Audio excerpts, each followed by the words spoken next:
Hello everyone, Mohsin ভাইয়ের আমের বাগান। পর্যাপ্ত পরিমাণ আম ধরছে। আমগুলো দেখতে অনেক সুন্দর। এটা হচ্ছে আমরুপালি আম।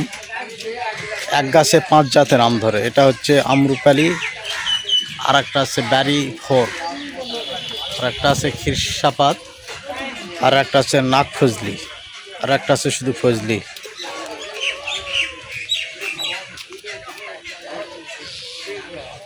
আপনি শুয়ে থেকে আম খেতে পারবেন।